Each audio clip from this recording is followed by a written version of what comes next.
अस्सलाम वालेकुम। नाज़रीन, प्रोग्राम गपशप में मुबारक जवेद आप देख रहे हैं नाइम्स टीवी इंटरनेशनल। अच्छा, आज मर्दों पे एक प्रोग्राम मैंने सोचा किया जाए। होता ये है कि हर बात हम खवातीन पे डाल देते हैं कि घरों का माहौल उनकी वजह से खराब है, मगर मेरा ख्याल है कि मर्दों को भी अपनी जिम्मेदारी पूरी अदा करनी चाहिए। और उससे आगाज ऐसे करते हैं आज थोड़ा सा कि जब बच्चों के रिश्ते करें तो उनको बिल्कुल ये बताना चाहिए जहाँ पे आप रिश्ता कर रहे हैं उन लोगों को कि हमारे लड़के में ये खूबियां और ये खामियां हैं।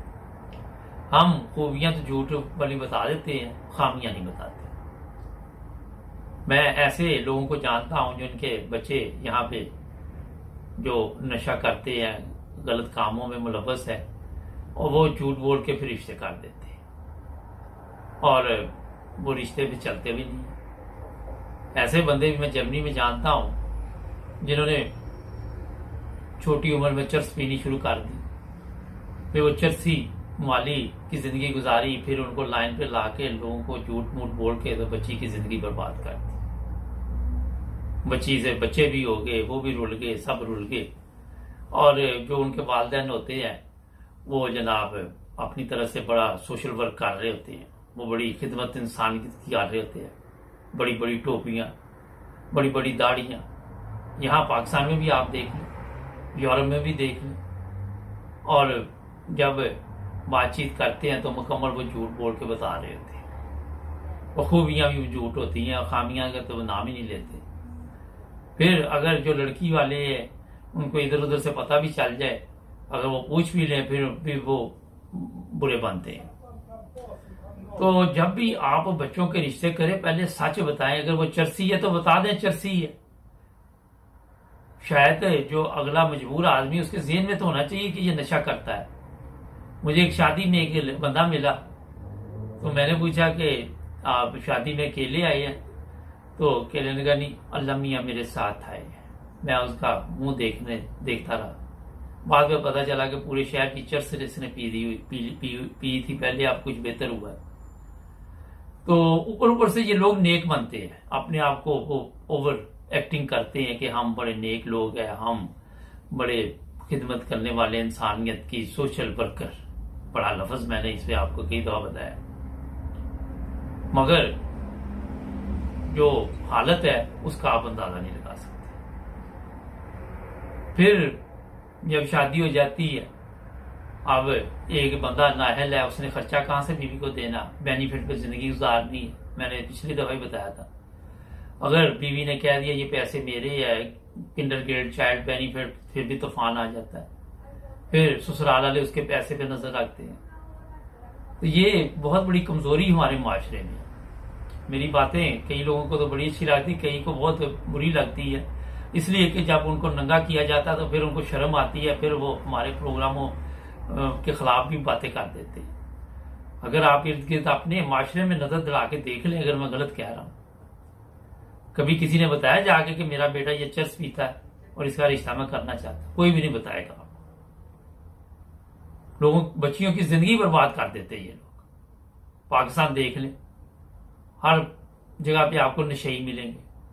एक ही चीज होती है, इसकी शादी कर दो ये ठीक हो जाएगा, खाक ठीक हो जाएगा। फिर ऐसे घरों से भी हमें पता चला है कि यहाँ यूरोप की बात कर रहा हूं मैं आपको, ठीक ठाक मियाँ पैसे कमा रहा है, बीवी को 5 यूरो देगा, 10 पाउंड देगा, 4 पाउंड देगा कि इसी से आपने सिस्टम को चलाना है। कमीनगी की हद होती है। ऐसे ऐसे कमीने लोग आपको मिलेंगे, उनको कोई फर्क नहीं पड़ता कि 5-10 पाउंड में तो आजकल या यूरो में कोई चीज आती नहीं। और फिर वो देखे उस पर भी पूछेंगे किधर गए है। तो ये चीजें भी तब्दील करनी चाहिए। ठीक है, गरीब मुल्क से आप आए, वहां आपके हालात और थे, गरीब होना कोई गुनाह नहीं है, मगर जब आपके पास पैसा आ गया तो अपने आप को फिर चेंज कर लें, अपना लिविंग स्टैंडर्ड चेंज करें, अपना बैठना उठना रहन सहन आपके घर। आपको अब ऐसे मर्दों को अपने घरों के हालात ठीक करने चाहिए। और ये मैं आपको बता देता हूं कि जितने हमारे लोग हैं उनको इस चीज का ख्याल नहीं आता कि बीवी की भी जरूरियात है, उसको भी पैसे चाहिए खर्चे के लिए। ये जरूरी नहीं कि खाने पीने की चीजों के अलावा भी उसके अखराजात हैं। और फिर ये मैं आपको एक और चीज बता देता हूं कि पाकिस्तान की मैं बताता हूं, ये बिल्कुल सही वाकया है। एक घर में गया तो पता चला कि ये जनाब नई नई शादी हुई है, तो वो लड़का फिर जर्मनी आ गया, नहीं पूरी फैमिली आ गई। तो मेरे साथ एक दफा उनको सफर करने का मौका मिला, तो मैंने उनसे पूछा कि तुम्हारी शादी कैसे हुई। कहता कि वो मुकम्मल हमने इनको बताया कि हमारा कारोबार है, हमारा ये है, चावलों का बिजनेस है। ये मेरी माँ ने कहा कि लड़का बहुत बड़ा व्यापारी है। कहता जब इसके वालिदैन हमारे घर में आए तो मैंने कोई नोट मेरी माँ ने मुझे दे दिए या कहाँ से ले लिए, वो 500 1000 के जो पाकिस्तान में होते हैं। कहता इसकी माँ बैठी हुई थी, कभी जेब से इधर से निकाल के मैं इधर डालू, कभी इधर से निकाल के इधर डालू। उन्होंने कहा जी क्या बात है, लड़के का तो बड़ा बिजनेस है। उन्होंने रिश्ता कर दिया, बाद में जलीलो ख्वार। मेरा नहीं ख्याल कि अभी वो रिश्ता चल रहा है, मेरे तो काफी देर से राब्ता नहीं हुआ, पता नहीं।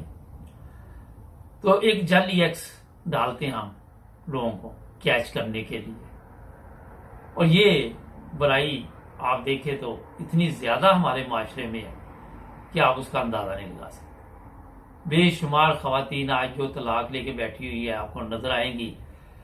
पाकिस्तान में तो ये भी कहा जा रहा है कि 1 करोड़ जो शादीशुदा औरतें तलाक भी ली हुई जो कुंवारी है, तकरीबन 1 करोड़ से ज्यादा बैठी हुई है। फिर लोगों पर इतमाद नहीं रह जाता, लोग झूठ बोलते हैं, और झूठ के जरिए आप कोई भी रिश्ता करे वो चलता ही नहीं है। चलेगा भी तो लड़ाई झगड़ा लेगा।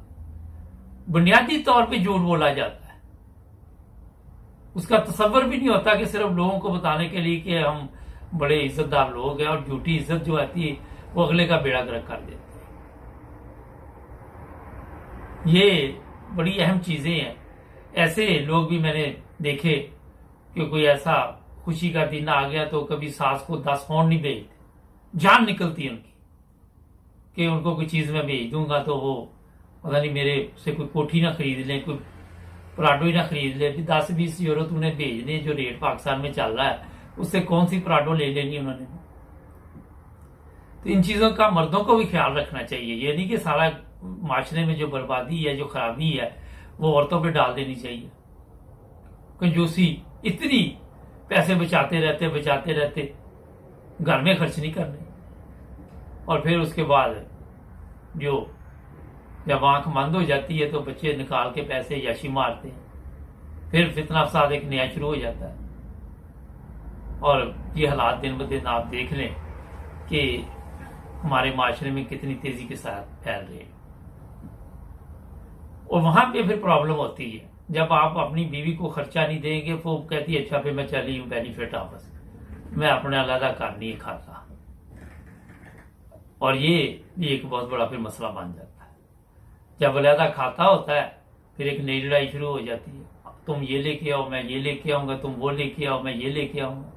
फिर एक नई जिक्र चल जाता है। फिर जो लड़कियां जॉब करती हैं, काम करती हैं, उनके पैसे पे ससुराल की नजर होती है कि ये पैसे लेके आती तो अपने अखराजात खुद करे। और वहां पे मियाँ का तो जो रोल होता मगर सास ससुर ही नहीं मान होते। उन्होंने भी जहन्नम बनाई होती है जिंदगी ऐसी खवातीन की, ऐसी लड़कियों की। और ये जो मैं आपको चीजें बता रहा हूं, अगर आप ये समझे कि मैं गलत कह रहा हूं तो अपने इर्द गिर्द नजर जुड़ा लें। आपको वहां पे ऐसे हालात मिलेंगे, ऐसी चीजें आपके सामने आएंगी, ये नहीं कि नहीं आएंगी। तो मेरी ऐसे तमाम मर्द हजरात, ऐसे लड़कों से गुजारिश है कि अगर तो आप अपने घर को चलाना चाहते हैं तो अपनी बीवी को खुश रखने के लिए उसका कोई जेब खर्च लगाएं, और उससे ना पूछें कि आपने कहाँ खर्च किया। वो जो मर्जी करे, अगर उसे पीछे भेज भी दिए तो उससे आपको क्या फर्क पड़ता है, आपने एक जेब खरीद दिया, खत्म बात होगी। और एक और चीज जो है कि वो घरों में जो मसला है जी, खवातीन जी हमारे वालिदैन की इज्जत नहीं करती, ये भी एक बहुत बड़ा इशू है। अभी नहीं करती, शायद आप उसके वालिदैन की इज्जत करेंगे, कल को उसको भी ख्याल हो जाए, आप भी वही काम करेंगे, फिर आपके वालिदैन ने भी आपकी तरबियत अच्छी नहीं की। ये भी है, अगर आपकी तरबियत अच्छी तो आप तो उसके वालिदैन की इज्जत करें। उसने नहीं की, उसके वालिदैन ने जो उसकी तरबियत की उसने बता दिया, मगर आप अपनी अखलाकी हालत तो ना गिरने दें, अपनी अखलाकी हालत को तो बेहतर करें ना। ये नहीं है कि जो काम उसने किया वही आप करें। और फिर नकल बड़ी है कि जनाब दूसरे के घरों में देख देख के नकलें तारनी, वो तरीका कार अपनाना। बेहतर ये होता कि आप अपने घर के मुताबिक, अपने अखराजात के मुताबिक अपनी जिंदगी को बेहतर बनाएं। और जहां भी आप देखें कि किसी चीज की जरूरत है, क्योंकि यहाँ यूरोप में पैसे की कमी नहीं है, हर बंदे को पता है कि पैसे आ रहे हैं। जो टैक्सी ड्राइवर उसके पास भी पैसे है, जो दूसरा है उसके पास भी पैसे है, मगर दिमागी तौर पे जो है ना वो कमीनगी जो है वो दूर करनी चाहिए। और ये चीजें जो है वो आपकी भी जिम्मेदारी है, इस माशरे की भी जिम्मेदारी है। फिर अगर किसी को तवज्जो दिलानी हो तो लहरगी में तवज्जो दिलाएं। ये नहीं कि सबके सामने ऐलान करना शुरू कर दे कि ये जनाब आप में कमजोरी है, क्योंकि जो आप सामने लोगों के बताएंगे या करेंगे वो आप कमजोरी नहीं बता रहे, वो तो बेइज्जती कर रहे अगले बंदे की। तो ये जो चीजें आज मैंने आपको बताई है ये बड़ी खतरनाक है। फिर एक और बड़ी कमजोरी है, बच्चा शादी नहीं वहां करना चाहता, माँ बाप कहते कर दो, कोई नहीं देखी जाएगी। बच्चा किसी और से करना चाह रहा है, वो भी जबरदस्ती माँ बाप शादियां कर देते हैं, बाद में बेड़ा गर्क लड़की का हो जाता है। और लोगों को अल्लाह तौबा की बातें बताते रहते हैं, मगर जो खुद काम कर रहे होते हैं वो उनको नजर ही नहीं आते। ऐसे बेशुमार वाकयात ऐसे हुए जर्मनी में, इंग्लैंड में, पाकिस्तान में भी होते हैं। तो अगर नहीं बच्चा आपका चाह रहा कि वहां पे शादी करनी, तो आप क्यों कर रहे हैं वहां पे शादी? कई देखे है कि उसको ऐसे पता चल रहा, अगर शादी वाले दिन जबरदस्ती लेके आए, उसकी हालत देख के पता चल रहा था कि इसके साथ इसको शादी का कोई दिलचस्पी नहीं है, इसको जबरदस्ती कह रहे कि कर लो। कई लोग हैं वो यूरोपियन लड़कियों के साथ शादी करना चाहते हैं, माँ बाप कहते हैं इज्जत का बेड़ागर। वो भी क्या बेड़ागर, बाद में लोगों की इज्जत का भी तो होगा ना। आपकी तो चलो जो होनी होनी है, लेकिन किसी की बेटी को इस तरह आप खराब करेंगे। वो ये नहीं देखते कि उस बेटी का बाप भी है, यतीम है, कुछ भी है। वो बस यही बताते हैं कि हमारी जो है कि हम अपने बच्चे को बचा ले किसी तरह। तो दूसरों के लिए भी दर्द ये रखें, दूसरों के लिए भी तकलीफ रखें कि जो चीजें आप कर रहे हैं आपकी बच्ची के साथ हो तो आप क्या करेंगे। और फिर ऐसे लोगों को सजा भी मिलती है, उनके साथ इस दुनिया में भी सजा शुरू हो जाती है ऐसे लोगों के साथ। किसी की आ नहीं लेनी चाहिए, किसी की बददुआ नहीं लेनी चाहिए। किसी की बच्ची को अगर आप लेके आए हैं तो उसको इज्जत दो, मकाम दो। और